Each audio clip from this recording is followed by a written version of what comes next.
Hi everyone and welcome back.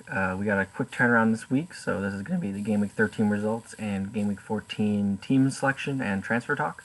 We'll quickly go over the results and then we'll talk about the transfers and the team for Game Week 14. Let's get into it. Okay, so overall decent results in the back. Trent Alexander-Arnold and Ramsdale, definitely the highlights there. Trent getting an assist in the 4-0 win for Liverpool over Southampton. Did really well. That whole Liverpool team played really, really well. It was very impressive how well they played. I didn't get to see the Arsenal-Newcastle game, but I saw that they won 2-0, which was very nice. He got 5 saves, which I'm surprised he didn't get any bonus points, but it is what it is, a bit unfortunate. James in the Manchester United game, unlucky to lose his clean sheet because of that Jorginho mistake that he made at the halfway line from a free kick. Very, very unlucky. I think James could have also gotten some assist potential as well. I feel like I saw a couple of clips where he made some pretty good moves. I think there was one where he crossed it to Rudiger, and then he missed it in like the 97th minute, which is pretty unfortunate. Cancelo also very unlucky, 1 point, getting a yellow card as well, but more importantly, that Lanzini goal in the 94th minute, ruining the Man City clean sheet. I mean, that helps me in my personal mini leagues. One of my opponents has Cancelo and Laporte, so that worked out really well for me, but looking at the overall ranks of like the world, it did not help me. Moving on to the midfield, we did end up making that Foden to Jota move.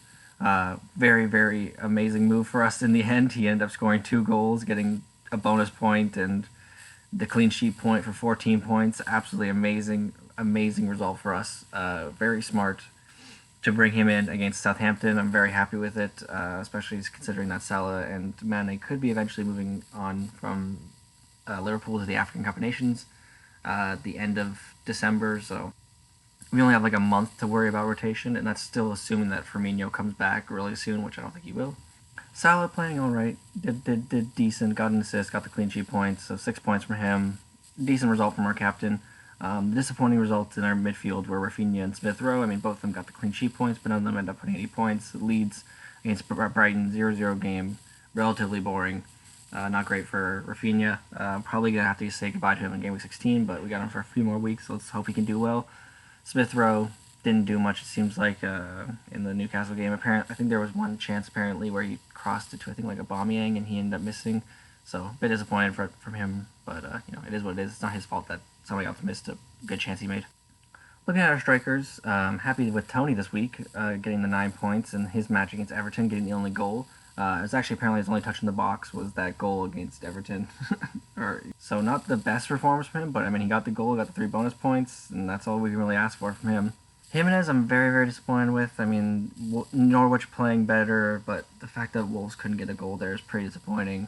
0-0 result, just unfortunate for us. Jimenez has been playing really well lately, but he's also somebody that could probably be said goodbye to next game week. They play Liverpool away or at home, and that's a hard fixture to play. And then the freaking Tottenham game getting canceled was very unfortunate for us. I think Kane could have done really well in that game, but obviously the snow said no, and they had to cancel it, so our bench came in for him. And we had Rudiger off the bench for 2 points. Again, if Jorginho doesn't mess up that touch that he did, we could have had a couple extra clean sheets in this team, but it's a bit unfortunate, but it is what it is. The predicted score for this week was 64.6. We got 63, so just below it. We're now 6 out of 13 for beating the predicted score. Our overall points are 895, averaging out at about 68, 69 points a week. And our world rank is now 14,856. I believe I'm 6 points off of the top 10. So basically 901 is the top 10K right now, which is pretty impressive. I think that's pretty close, and we're not even really anywhere near the end of the season, but I'm happy that I'm doing well at the beginning. I think chasing at the beginning is good. Okay, let's take a quick look at the Game Week 14 team and the one transfer that I made, which was in defense. Okay, so this is what the team is looking like with the defense. Ramsdale in net, playing Manchester United away. A bit of a difficult one. Hopefully that they can do well, but I'm kind of worried. I think he's probably going to get points from the clean sheets, or not from the clean sheets, from the saves. We got Alonso and James. I was a bit worried about Alonso last weekend because there's a lot of reports going around that maybe he wouldn't start and somebody else would play for him, but I was pretty confident he was going to play.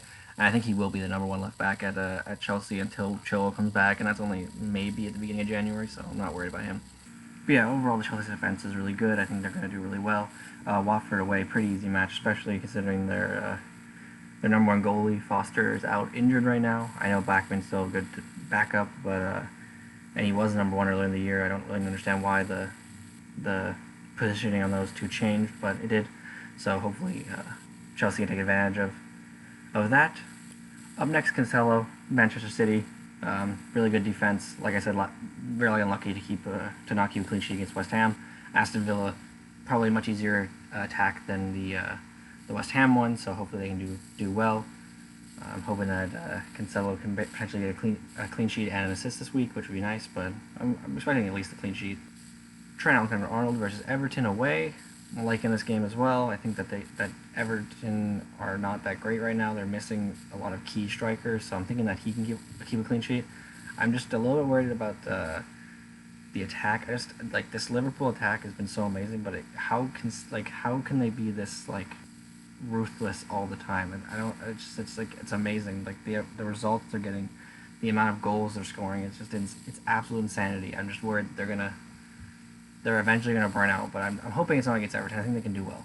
Moving on to our midfield three, we got Salah and Jota against Everton away. Like I said, I'm a little bit worried about this Liverpool attack just because they're playing so high energy and high press that I just get a little bit worried that they're eventually going to have to slow down and start taking it a little bit easier. And I don't know. Maybe I'm just being pessimistic and not looking at how amazing this Liverpool team actually is. But yeah, I'm hoping they do well anyways, and just hopefully it's all in my head and I don't have to worry about it as much. We got Rafinha, Crystal Palace against Leeds United. I think that Leeds can do well in this game. Crystal Palace have been playing well. They've done well defensively. Vieira has gotten them playing a really nice play style.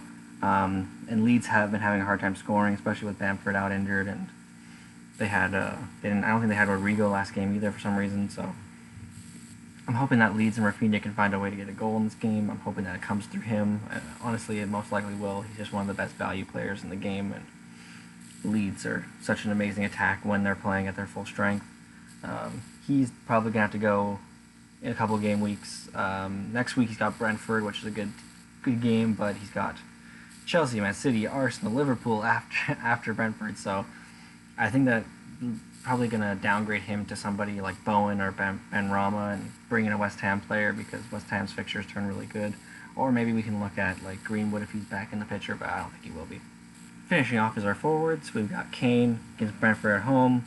Brentford did well to keep the clean sheet against Everton, I have to admit, but their last clean sheet didn't come since Wolves away, and I don't think that they're going to be able to keep a clean sheet this game week. I just worry that without their number one Raya back yet, they're going to have a hard time keeping clean sheets, and I think that Harry Kane, Son, all these amazing Tottenham players that are going to be refreshed because they didn't have to play Burnley are going to do quite well, and I think that Kane's going to do quite well against them. On the other hand, we have Tony as well, and I think that although the Tottenham team is going to be refreshed, our defense is so trash. The way that Sanchez was playing against Mura, which a team I hadn't even heard of, was created in 2012, how poorly he played was pretty indicative of how bad Tottenham's defense is. And I think that Ivan Toney can probably take advantage of it, and probably the whole Brentford team can, assuming they play the way they have been, which has been pretty well, at least in the forward line. So I'm thinking that this could be a game of like maybe one or like a 2-2 or 1-1, and I'm expecting Kane and Toney to at least get an assist or a goal each. Last up, and the one I'm a little bit worried about, is Jimenez. This is his last good game before we have to ship him off.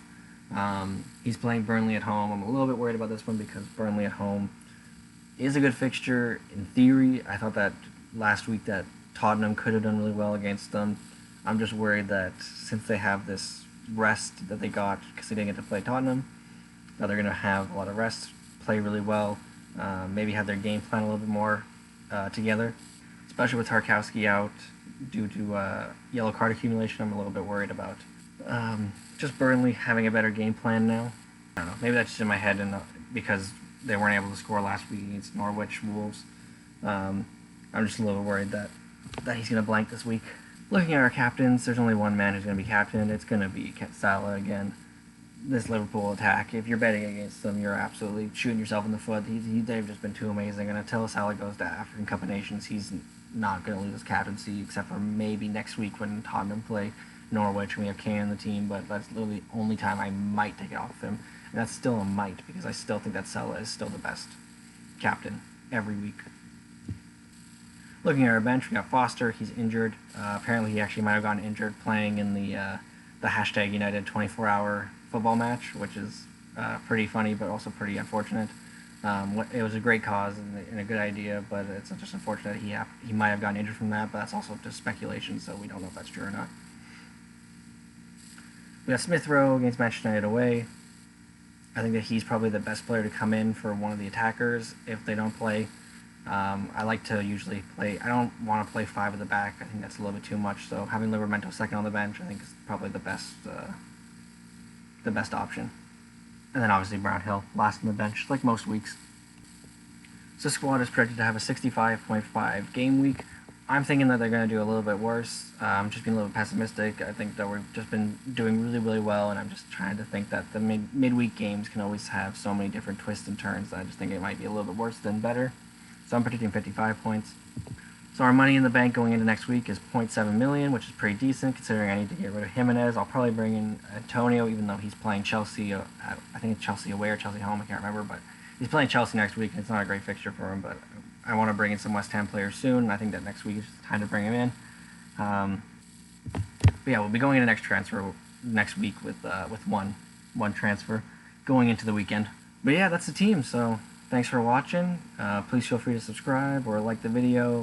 Leave any comments about the team or your own teams, and maybe I can help out a little bit. And yeah, thank you so much for watching, and cheers, everybody.